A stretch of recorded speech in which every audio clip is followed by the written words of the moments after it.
Hey, what's going on, guys? My name is Dr. Boyce Watkins, and I'm sitting here in the car with Dr. Alicia, and we were reflecting. We just found out that Black Rob, the rapper, you might have known him from Bad Boy Records. Black Rob is dead. So I want to say a quick shout out and RIP to the Black Rob and to his family. Now, Alicia's here with me. Do you remember Black Rob? Yes, yes. Remember that song we like? Whoa. Whoa. Did he have another song? Uh, I don't think. I think that "Whoa" was like his only number one, like big name That hit. was a great song. I know, right? Being black and B1 is whoa. Black women are whoa. Oh, gotta rewrite our own song. Yo, love it on my baby is whoa. Whoa. Black men making money is whoa. What else is whoa? Boy says whoa. Well, we ain't got to be too sad about his life. I mean, I think it's good to celebrate. That song is one of those songs that's timeless. Does anybody know? I mean, how many of y'all know about Black Rob? How many of y'all know Black Rob and remember the song "Whoa"? I had a We friend. had a dance to go with it. There was a We dance did to like a "Whoa"? dance. Really? Oh wow, I didn't know there was a dance to go with it. Yeah, yeah, that song was great, wasn't it, Tanya? Yeah, that song was uh two little fact a little factoid about that song. I had a friend that was actually in that video.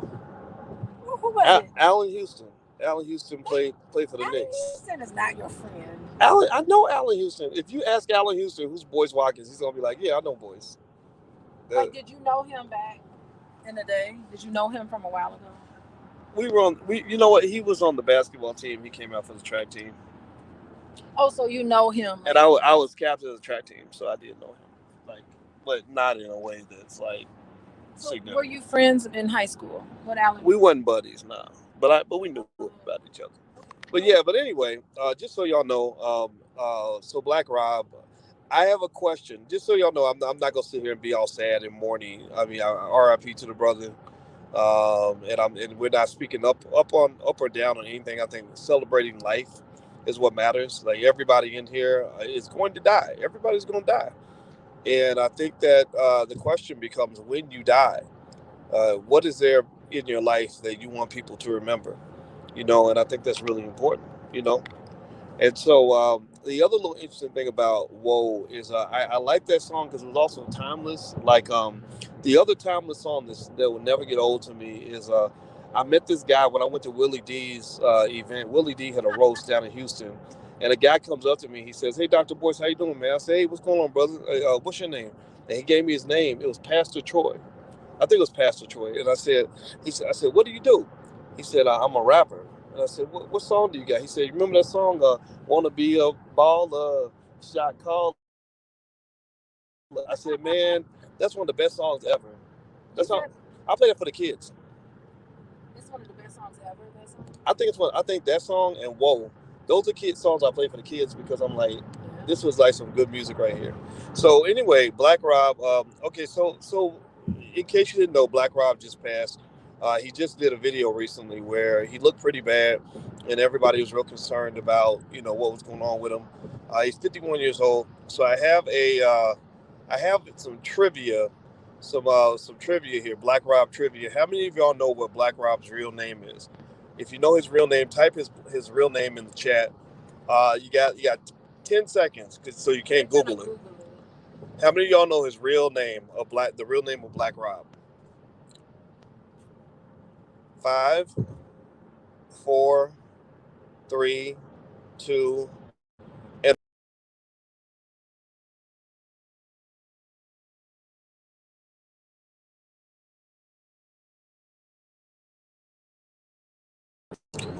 yeah. Let me see. Let me turn my camera off because I'm in the car. Sorry, guys. You Um, got your camera on. it doesn't matter. I just don't use the camera because when I'm in the car, the Wi-Fi is bad. But yeah, Robert Ross. Robert Ross is his name, and he's born in 1969. And also, yeah, I'm going to read a little bit about the brother and so we can kind of reflect on his life. And I agree with you, Ardell. He should not have been homeless. And y'all know me. I gotta kind of talk about what goes through my mind in an honest way, because it wouldn't be appropriate to my status as kind of an OG to sit here and act like all this happened by accident. This didn't happen just out of the blue.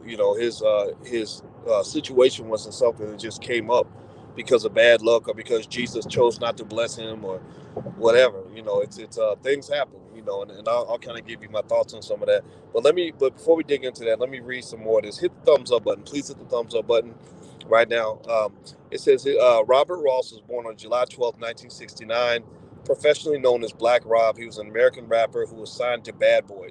He was best known for his 2000 hit single "Whoa," which reached the Billboard 100. Uh, Now, Rob, here's a little bit about his personal life. He was the father of four children: Kaylee, Rihanna, Diamond, and Million. Those are good names for kids, don't you think? Yeah, they're related to money.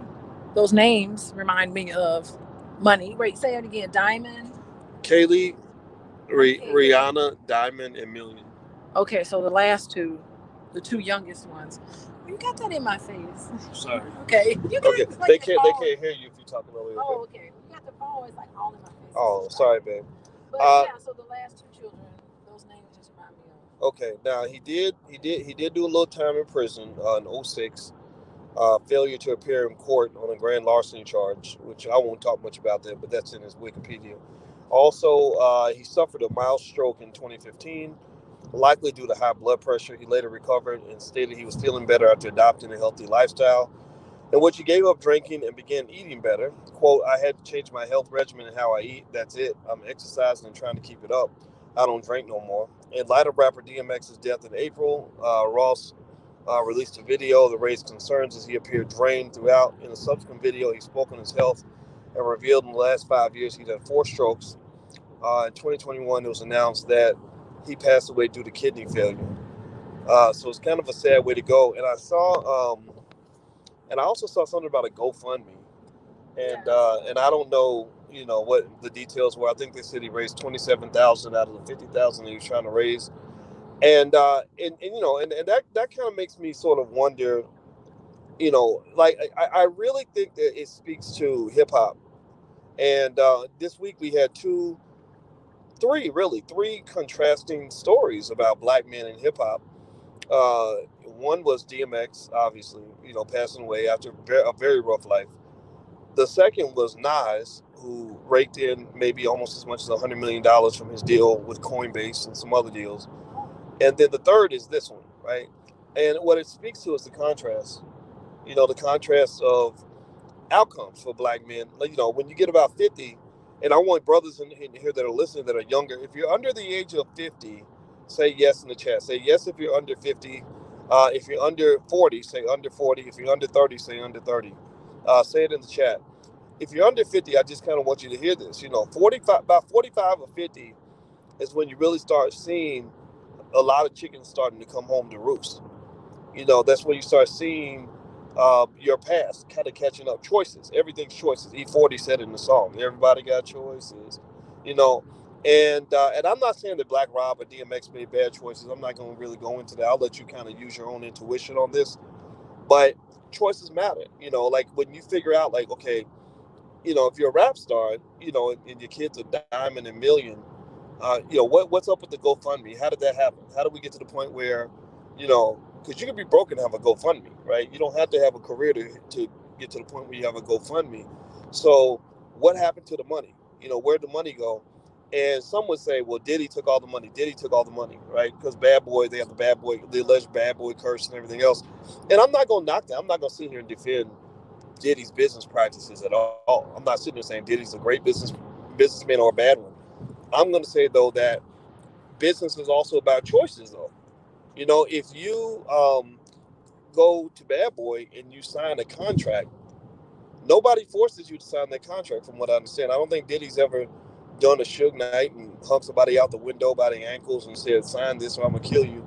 Maybe there's a factor that I don't know about, but there's a choice there, right? And and so so really I'll say this, when I see what happens with older guys and all of us, in our 40s. I'm about to turn 50. It's like I knew a lot of these guys when they were 25, and when you're 50, how much money you have when you're 50 is determined by what you choose to do when you're 25 or 30. What your health is like when you're 50 is determined by what you're doing when you're 25 or 30. And so again, this is not about Black Rob. I don't know. I mean, he talks about drinking, but I don't know his specifics on his life. We know about DMX and the drugs because that was a constant theme.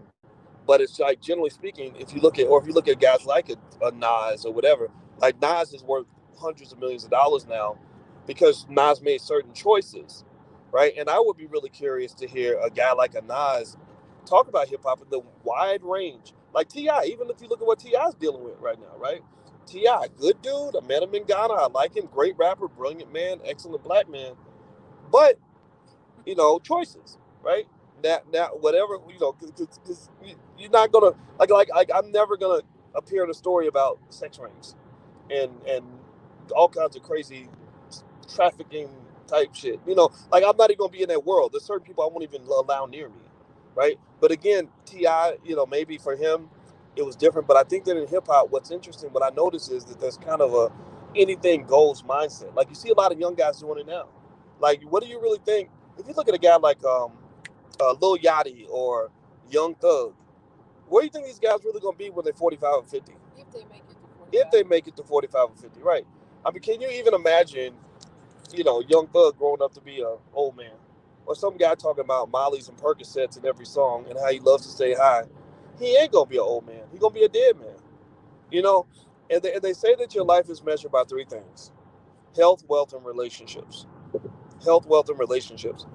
And so when you see a guy that's maybe 50 years old that dies younger than he should, a lot of times it might be tied back to a health issue, like the high blood pressure thing. I'm not knocking Black Rob on the high blood pressure thing. Shit, I had high blood pressure, and I remember, in fact, I remember when I found out how bad my blood pressure was. It was about 2015, actually, about the same time. You knew in 2015? That was 2015, 2016, yes.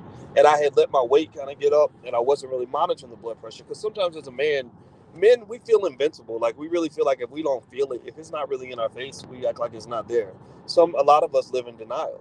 So this lady came in, and she had to take my blood check my blood pressure. 2017. It was 2016. Oh, 2016. Yep, in order to get a life insurance policy. Because I'm like, okay, yeah, I'm gonna give me some life insurance. And the black nurse, it was in Atlanta. I'll never forget it. Actually, Atlanta. I think did Black Rob live in Atlanta? I don't. Anyway, so she came and she took my blood pressure, and I could tell. Okay, he says Lil Troy, not Pastor Troy. I'm sorry, I got it wrong. My bad. My bad. Thank you for correcting me. Um, Lil Troy did the song "Wanna Be a Baller Shot Caller." That's all. That's a stupid story I was telling earlier. But she looked at me like real concerned, like, baby, like let me. She said, let me take your blood pressure again, and she took it again, and she said, your blood pressure is too high. You probably won't get this life insurance policy, and literally, it was like embarrassing, but I was glad she told me that. And I remember at that point, it was almost like I had a choice, like, okay, either shape up or die, either fix it or die. And when you run into a choice like that, it's tough. It's real tough. And I remember I had to do a lot of things I wasn't used to doing. I did my first fast. I started doing all that running and everything else, and people congratulated me for losing weight. But it was what? Go ahead. I was just thinking. What are you gonna say? But it was also, we were in Guyana, and remember I would buy like fresh fruit and fresh vegetables at the market. Yeah. On the street, and that's all you ate for several months. Remember? Yeah. So you changed your lifestyle. Yeah, it was tough. I didn't like it, because when you're in your 20s, you feel like you're in your 20s forever. You don't feel like everybody who's under like 30, under 40, under whatever. Like you don't get to like almost 50 and start feeling like, oh, now I'm an old man. No, you feel like you're the same person, but you're just in an old man's body sometimes. And it's kind of weird. It's like, what is this, right? And you have to adjust to that new reality. And I think sometimes it's hard to do that. And I think that, and I think that the best thing I could really say to any young person that's really listening is like, pay attention. Like, just know that, like, you don't get away with shit. You don't get away with things. Like, you think, okay, I'm gonna get away with, living like a rock star in my 20s and it's gonna be fine. No, sometimes you don't get away with that. I'm gonna get away with blowing all my money and I'm gonna be okay. No, you don't get away with that. And sure, if something bad goes down, there'll be plenty of people that will always feel sorry for you. If you say, I didn't do anything wrong. Why is this happening to me? Woe is me. There will be plenty of people there to say, oh, you poor thing, you were a victim. Like everybody want to make the black man a victim. Everybody want to tell us how we're victims. And I decided that I don't want to be a victim. Like if I'm gonna go out, don't get me wrong, I could be dead tomorrow for all I know, but I'm not gonna go out as a victim. I don't want to go out feeling like I had no choice, right? I feel like choices are important, you know, and unfortunately, there's a lot of, and what's really crazy and sad is like there's a lot of rappers going down that are young now. Like back then you had Biggie and Pac, and that was a big deal. That was national news. Easy E, that was national news. Now there's a rapper that literally dies every 2 or 3 weeks, and it's usually from three things tend to happen to people in hip hop, which is why it's such a dangerous space. One is you die young from drug overdose, or two, somebody kills you, or three, you go to prison. Bobby Shmurda, we can name a long list of rappers that have gone to prison. We can name a long list of rappers who've been shot. We can name a long list of rappers who died from a drug overdose. And so Black Rob's not in that category, right? Like I don't think I never heard anything about drugs or whatever. He mentioned drinking or whatever. He did. He did go to jail. He did go to jail, right? And I think that one of the weird roper dopes that the white man did to us is that he actually got us to the point where we became proud of going to jail. Like we were like rappers started bragging about going to jail. Like, oh, you ain't never went to jail, you ain't real. And I think that just kind of hearing the more positive stories is really good. And so if you compare and contrast to scenarios where you have guys like, it seems like Ice Cube is living well. He's got money, he's not broke, he's not dead or anything. You got Jay-Z living well. You got Nas living well. You got a lot of other rappers that maybe aren't out here. Busta Rhymes is still rapping, making great music, by the way. Has anybody heard Busta Rhymes' music lately? He's been really really rapping really well. Yeah, yeah. So let me see here. Okay, Namin says X didn't die from a drug overdose.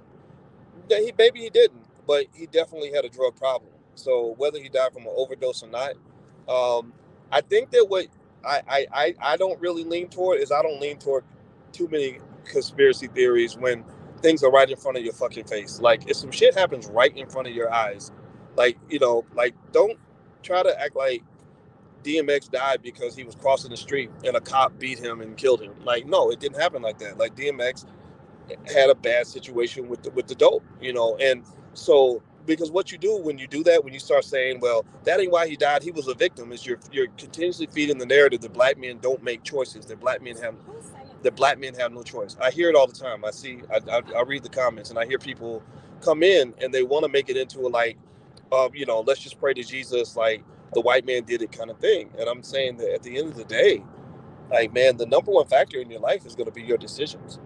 It ain't gonna be racism. It ain't gonna be, what did he took your money. It ain't gonna be whatever. It's gonna be like, because the question is, if I go back 20 years in your life, and I look at when you were making decisions as a young man, what choices were you making?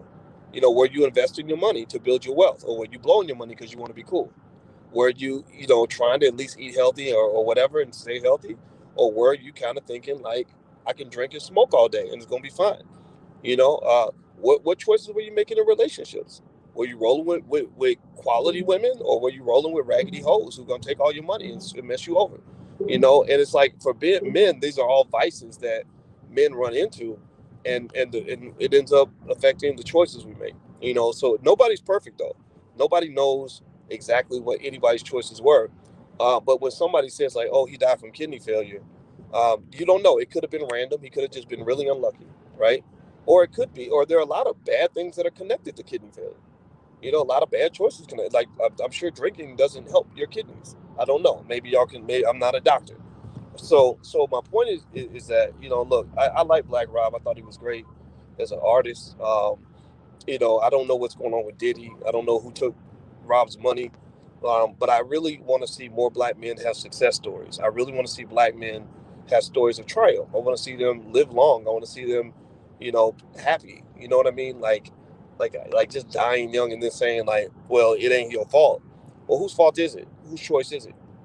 And if you're a man and you're in a bad scenario and you're always blaming other people, then someone said that you're not a man anymore, because part of manhood means shaping your reality. Part of manhood means manifesting the reality you want to see.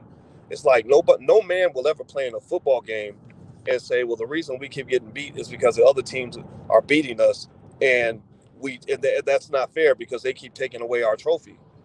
Well, if they're taking away your trophy, then that was never your trophy. Because in football, don't nobody give nobody a goddamn trophy. You got to go take the trophy. You got to win the trophy, right? So I would just say, to everybody that's watching, first of all, RIP, RIP, to everybody. Everybody's gonna die, whatever. But at the end of the day, I encourage all the brothers out here, like, and the women too, right? Like, just whatever, right? Make good choices, make good decisions, watch out for this culture that feeds death to the community. They feed death to black men. They remind black men every day in some of the music that your goal is to destroy your life as much as possible. They tell you to stay high and drunk all the time.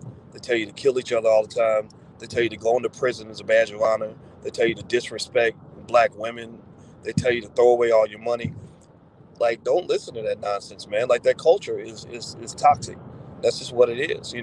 So again, I don't know if the culture took Black Rob or not. I'll just say that it's not a coincidence that so many rappers are dying before the age of 50. That shit ain't normal. You're supposed to have all this. You're supposed to have somebody get shot or die from a drug overdose every 2 or 3 weeks. So I think it's time to confront the culture. And people get mad at me. They can get mad at me, but it is what it is. D Gibbs, what's your opinion of LL Cool J? I don't know much about his personal life. I did talk to LL one time on the phone because Russell Simmons told him to call me to talk about an issue that he was dealing with that was of a political nature, and ironically, he must be intelligent because I told him what I would say. I think it was one of those things where they try to do a Nick Cannon on him. Did I ever tell you I talked to LL? Yeah, I never mentioned it. Yeah, I forgot to mention it. But yeah. So but yeah, it was like something where they were trying to do a Nick Cannon on him because he was being accused of some stuff with saying something about, I don't know, something that made white people mad. I forgot what it is. I don't live on that plantation anymore, so but I was like, but I told him, I just said, look, here's what I think you should do, and I told him what to say. I forgot what it was, and he went on Jimmy Kimmel and he said what I told him, and I was like, oh, he was listening, okay. So and then it was over. But LL seems like a guy that's had some longevity. He's a guy that seems to have made quality choices in his life and his career. He's obviously an iconic artist. He's one of the legends, and but he's transitioned himself into more than just a rapper. He's doing well as an actor. He seems to have his money right. So I think with LL, I think he's a good example in terms of a rapper who's probably going to grow old and live a quality life, and I respect him. So that's my 2 cents on LL Cool J. Why tell black women to hate or go against your black men? PDQ. Okay. Oh, I think you're talking to somebody else. All right. So anyway, that's my 2 cents on all of this. Again, I can't do a eulogy without sort of talking deeper. Talking also about yourself and encouraging you, like just in your life. Figure out what your best choices are and make those choices. And I'm just telling you, 100%. Like get away from toxic culture. Even if just because everybody's doing it, don't make it okay. Just because everybody drinks, don't mean you got to drink. Just because everybody want to get high, don't mean you got to get high. Just because everybody wants to throw their money away, doesn't mean you need to follow suit. Um, I encourage you to independently determine. Like, look at people that are living the life you want to live. Look at people who are where you want to be. Look at people that have the money you want to have. Look at people that have the relationships you want to have. Learn from those people. Look at the people that have the health you want to have. Learn from those people. You know what I mean? Like stop learning from losers. And I'm not saying Black Rob. I'm not talking about Black Rob at this point. Like he was the early part of the conversation, but I think one of the reasons that a lot of us struggle is because we get advice because somebody's famous or because they're on the internet. And I encourage you to look for proof of concept. Like if you're really trying to show me how to become wealthy, like I really need to know that you actually built some wealth, and I need to know how you did it. Right? If you're trying to encourage me how to lose weight, I need to know that you've lost weight. I need to know your method works, right? If you want to show me how to stay married or how to find the right woman, I need to know that you found the right woman and that you stayed married. Because everybody's got 2 cents, everybody's got an opinion, including me, right? Maybe some of the stuff I'm saying is just stupid, right?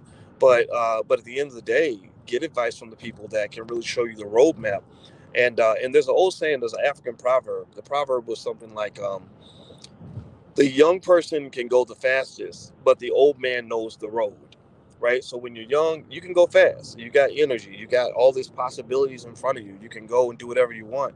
But you talk to the OGs because the OG knows the road. The OG can be like, man, this is where this leads. This is how this ends up. And I really think that when you're talking about all of us, particularly us as black men, we got to find our way. And we must find our way in a way that is intelligent and strategic, because there's a million landmines that they plan out here to take you out. There's a million bombs they put in your pathway that'll blow up like C4, that'll blow you to like smithereens. So I encourage you, like, learn the road so you don't just go running down the street just because everybody's doing something. Because I'm gonna tell you, at my stage in life, I see a lot of things happening now where they started in 1995. A lot of things happening now that started in 2003, and now some of those things are coming home to roost. So I just kind of want you to just be thoughtful, have a good life. All right, so that's it, guys. I'm out of here. Please hit the thumbs up button, share, subscribe button before you go, and also just as we talk about investing and all this stuff. Some of y'all been talking about crypto, and I've been telling you guys about what's going on with Dogecoin and all that. I'll come back later and talk about that. But if you want to see what crypto I own, you can go to drboyscrypto.com. There's a URL. I did not buy Dogecoin, which actually, by the way, has plummeted overnight. It went up like crazy yesterday and it plummeted last night, but it may go up again. I don't know. But that's a volatile assets, which is one of the things that makes it very dangerous. So look at the other cryptos that are out there. So if you want to see the crypto I own, you can see it for free. There's the list. It's at drboyscrypto.com. All right, guys, I'm out of here. Have a good day. I'll see you soon. Peace.